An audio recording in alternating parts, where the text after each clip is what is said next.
दर्शकों, अभी तक हम समाकलन में पढ़ चुके हैं। समाकलन बेसिक कैसे होता है, प्रारंभिक समाकलन। उसके बाद प्रतिस्थापन द्वारा समाकलन के कई खंड कई वीडियो के माध्यम से आपको बता चुके हैं। अब आज से इंटीग्रेशन में एक थर्ड इम्पॉर्टेंट पॉइंट स्टार्ट हो रहा है, जिसको कहते हैं इंटीग्रेशन बाय पार्ट, खंडशः समाकलन। इस समाकलन का बहुत ही महत्व है, क्योंकि इससे दो फायदा होगा। एक तो आगे के टॉपिक को समझने में, और दूसरा पीछे अभी तक जो बच्चे इंटीग्रेशन कम समझ पाए हैं उनको रिवाइज करने का मौका मिलेगा।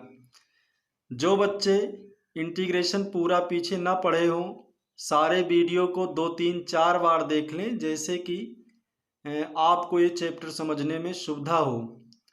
और अब जो होमवर्क दिया जाएगा अगले दिन के वीडियो में, उन सभी क्वेश्चन के आंसर भी आपको बता दिए जाएंगे, जिससे कि कोई प्रॉब्लम नहीं होगी। आज चलो हम देखते हैं खंडशः समाकलन, integration by part. Integration by part में देखोगे, क्वेश्चन में दो फंक्शन दिया होगा या कोई एक फंक्शन होगा, तो हम उसका इंटीग्रेशन नहीं जानते होंगे, दूसरे को 1 मान लेना पड़ेगा। ऐसे प्रश्नों में प्रोडक्ट फार्मूला अप्लाई होता है, गुणन नियम लागू होता है। वो कैसे, आओ देखो। First function into second D X, integration of first function into second D X is equal to first function integration of second D X minus D D X of first integration of second whole integration. First second का कैसे determination होगा, first और second कैसे तय करते हैं, उसके लिए एक छोटा सा नियम है, आई लेट। आई का मतलब होता है इनवर्स फंक्शन, जो इस तरह के होंगे, sine inverse X, cos inverse X, tan inverse X, इस तरह के जितने फंक्शन होंगे वह इनवर्स फंक्शन कहलाएंगे। यल का मतलब यहाँ होता है लॉगरिथमिक फंक्शन। लॉगरिथमिक फंक्शन इस टाइप के होंगे, जैसे log x बेस ई, log x बेस ए, इस टाइप के। ए इंडिकेट यहाँ करता है एल्जेब्रिक फंक्शन को, जैसे x पावर n लिखा है, x पावर 5 लिखा है, x स्क्वायर है, इस तरह के फंक्शन एल्जेब्रिक हैं। और t बताता है सभी ट्रिग्नोमेट्रिकल फंक्शन, त्रिकोणमितीय फलनों को, जैसे साइन x, कास x, टेन x, etc। और ई एक्सपोनेंशियल फंक्शन को बताता है, इस तरह के फंक्शन होंगे। तो इसमें से आपके क्वेश्चन में दो दिया रहेगा, जो पहले आता है उसको फर्स्ट मानिए, और जो बाद में आता है उसको सेकंड मानिए। देखिए, मैं एक एग्जांपल आपको बताता हूँ, और इसमें समझ के बताइए कि किसको फर्स्ट कहा जाए और किसको सेकंड कहा जाए। x into log x base E लिख रहा हूं। अब आप लोग ही तय करके बताइए कौन सा फर्स्ट है और कौन सा सेकंड। देखिए, x कैसा फंक्शन है, अलजेब्रिक, और log x कैसा फंक्शन है, लॉगरिथमिक। तो जो लॉगरिथमिक है वो पहले है, अलजेब्रिक बाद में है, इसलिए इसको हमें फर्स्ट मानना पड़ेगा और इसको सेकंड। यहां से देखकर हम समझ लेते हैं कौन फर्स्ट है और कौन सेकंड। जब फर्स्ट और सेकंड पता चल जाए तो ये फार्मूला आप अप्लाई कर दीजिए, जिसमें बताया गया है फर्स्ट फंक्शन। यहां फर्स्ट फंक्शन आपका है log x base E, log x base E into integration of second. इस x का इंटीग्रेशन अब आपको अच्छे से आ जाना चाहिए। जिन बच्चों को नहीं आता वो पिछले सारे वीडियो देखकर क्लियर करें। तो x का इंटीग्रेशन फिलहाल यहाँ है x स्क्वायर अपॉन 2। जैसा हम जानते हैं, जो भी पावर हो उसमें 1 ऐड कर दीजिए, तो 1 में 1 ऐड करेंगे 2 आएगा, उसी 2 से डिवाइड कर दीजिए। माइनस आगे लिखा है यहाँ D D X of first, पहले फलन का अवकलन। तो डी डी एक्स आप फर्स्ट करोगे, log एक्स का डिफरेंशिएशन करोगे तो log एक्स का डिफरेंशिएशन होता है 1/x इंटू इंटीग्रेशन आप सेकंड का इंटीग्रेशन यहां कर चुके रहोगे, ध्यान देना।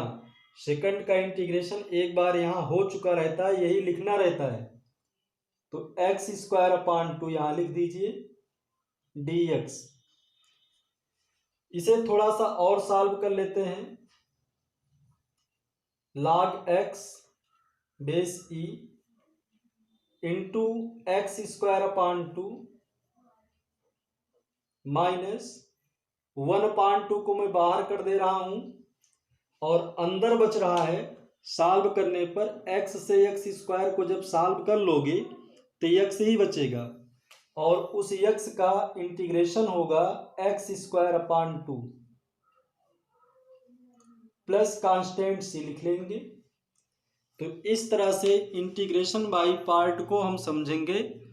पहला मेरा काम होगा किसी तरह से प्रश्न में देख लेना कि कौन फर्स्ट है और कौन सेकंड, और जब फर्स्ट और सेकंड फिक्स हो जाए तो इंटीग्रेशन बाय पार्ट का फार्मूला लगाइए और अपने क्वेश्चन को सॉल्व कीजिए।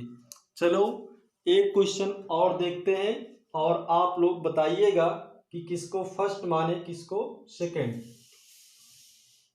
क्वेश्चन ध्यान से अगला देखिएगा, तय करके बताना। अगला क्वेश्चन है x³ इंटू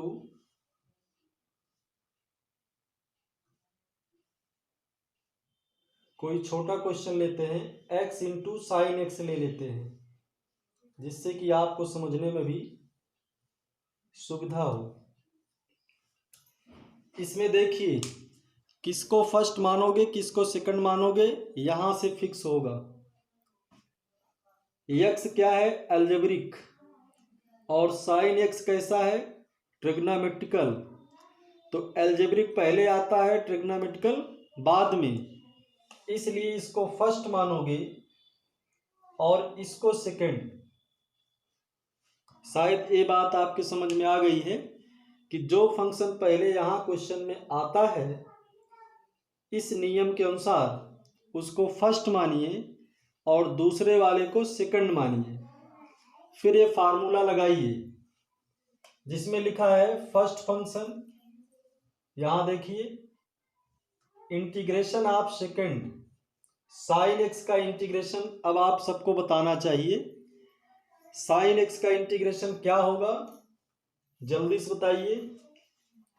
तो cos x का डिफरेंशिएशन होता है माइनस साइन एक्स, इसलिए साइन एक्स का इंटीग्रेशन होगा minus cos x minus D D X of first, इसका डिफरेंशिएशन 1, इंटीग्रेशन ऑफ सेकंड यहां लिखा ही गया है minus cos x dx। Finally इसको लिख सकते हैं माइनस x cos x, इस माइनस को यहां लाइए प्लस, और cos x का अब इंटीग्रेशन बताइए। cos x का इंटीग्रेशन बताने के लिए आपको सोचना पड़ेगा किसका डिफरेंशिएशन करते थे तो cos आता था, जब साइन का डिफरेंशिएशन करते थे तो cos आता था, इसलिए cos का इंटीग्रेशन होगा साइन प्लस कांस्टेंट। इसी टाइप के कुछ क्वेश्चन आपको होमवर्क दे दिए जाएंगे अलग से, उनको इस मेथड से सॉल्व कीजिएगा और जो प्रॉब्लम होगी हम बताएंगे।